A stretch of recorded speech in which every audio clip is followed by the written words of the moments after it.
My name is William Wu. I am in Global Environmental Health Section 1 with Professor Hooray in spring 2023. I will be looking at the 2006 Abidjan, Ivory Coast toxic waste dump.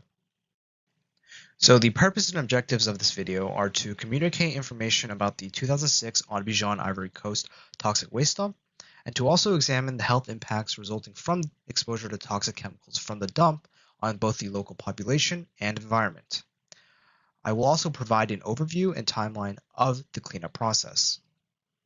So examining the table of contents, slide 1 will be an overview of the Abidjan waste dump. Slide 2 will be a breakdown of the waste dump contents. Slide 3 will examine the potential health effects from exposure to the toxic chemicals from the dump. Slide 4 will examine the frequency of symptoms from toxin exposure. Slide 5 will examine the impacts of the 2006 dump on Abidjan residents. Slide 6 will determine and examine the environmental impact. Slide 7 will be a brief timeline of the cleanup process, and Slide 8 will be a summary of events.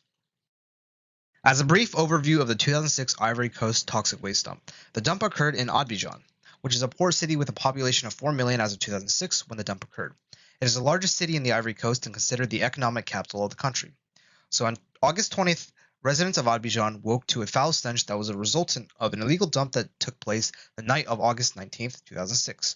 The company Trafigura that owned the ship, the Probo Koala, had paid $17,000 to a local company called Compagnie Tommy to illegally transport and dump untreated waste in dump sites throughout the city by truck.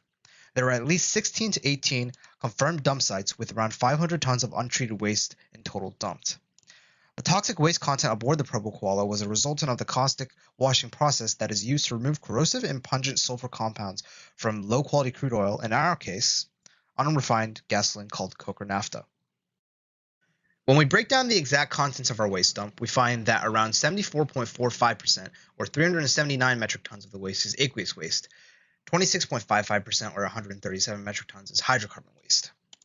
Within the breakdown of our hydrocarbon waste, around 98% of the waste, or 134.3 metric tons, consisted of hydrocarbons C5 to C11, which includes our unsaturated compounds, normal alkanes, branch alkanes, cyclic alkanes, aromatics, amongst other trace chemicals. On the other hand, our breakdown of our aqueous waste reveals that around 10% of the waste is composed of sodium hydroxide, 6.8% is composed of total sulfur, 4.8% is composed of phenols, including cresols, 3.34% is composed of mercaptan sulfur, 0.5% is composed of inorganic sulfur, and 0.16% is composed of thiophenols. Our main chemicals for concern are sodium hydroxide, which is caustic soda, hydrogen sulfide, mercaptans, phenols, and hydrocarbons in general, as these may be harmful to both the human body and the surrounding environment. It is important to note that there was also sediment waste purportedly discovered, but this is unconfirmed. In examining the potential health effects and impacts from exposure to toxic chemicals from the illegal dump, specifically the aforementioned sodium hydroxide, hydrogen sulfides, mercaptans, phenols, and hydrocarbons, there were a variety of exposure routes that could have occurred. So residents reported foul stenches and likely inhaled aerosols produced by the chemicals within the dump. They may have also consumed water or food contaminated from the dump, or may have been exposed through direct dermal contact with toxic waste. This exposure resulted in a varying of neurological symptoms, ENT pulmonary-related symptoms, gastrointestinal symptoms, cutaneous symptoms, ocular symptoms, as well as rare cardiovascular and gynecological symptoms.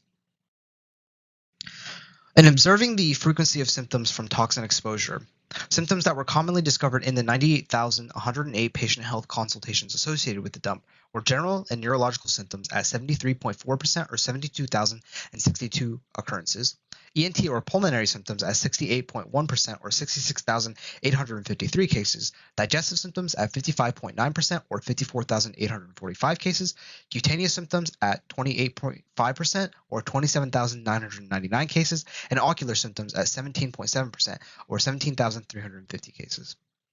This reported data coincides with the most common reported symptoms from residents: stinging of the eyes, headaches, dizziness, dyspnea, coughs, severe itching, bloating, nausea, vomiting, and dysphagia.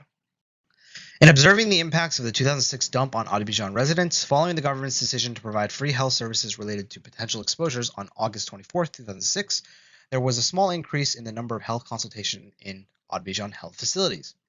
While the initial rise in consultation numbers is small, only varying from 56 consultations on August 25, 2006, and 376 consultations on September 5, 2006, as the health impacts from exposure and associated fear within the community became more apparent, this number would exponentially increase to 2,798 health consultations by the 8th of September, and increase even more between the dates of September 10th, 2006 and September 15th, 2006, from 822 to 6,831 health consultations.